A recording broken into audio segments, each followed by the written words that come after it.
తెలంగాణలో పట్టపగలే విచ్చలవిడిగా కాంగ్రెస్ పార్టీ అలీబాబా 40 దొంగల ముఠాలాగా దోచుకుంటున్న, దండుపాలెం బ్యాచ్ లాగా దోచుకుంటున్న ముఠానది కోల్ బ్లాక్ కావచ్చు, లిక్కర్ సీసాలు కావచ్చు, లిక్కర్ సీసాల మీద లేబెల్లు కావచ్చు, బ్రివరీలు కావచ్చు, ఇంకా హైదరాబాదు నగరంలో 9300 ఎకరాల కుంభకోణం కావచ్చు.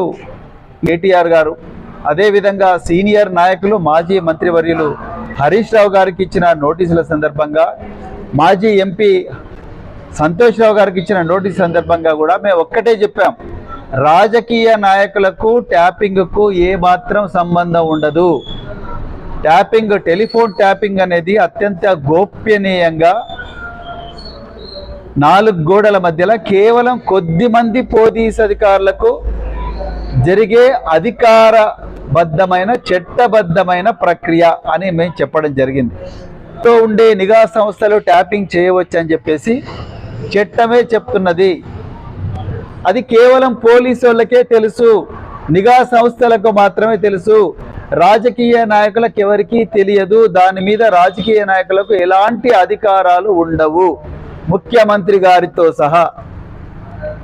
ఏ ముఖ్యమంత్రి కూడా నిఘా సంస్థలకు పలాని నెంబర్ ట్యాప్ చేయమని చెప్పరు. ఏ నిఘా సంస్థ అధిపతి కూడా ముఖ్యమంత్రి గారికో లేకపోతే మంత్రులకో ఎవరికి కూడా మేము ఈ విధంగా సమాచారాన్ని సేకరిస్తున్నామన్న విషయం చెప్పరు. ఇది గత సందర్భాల్లో చాలాసార్లు కూడా మేము ప్రజల ముందర చట్టాన్ని ముందర పెట్టి చెప్పడం జరిగింది.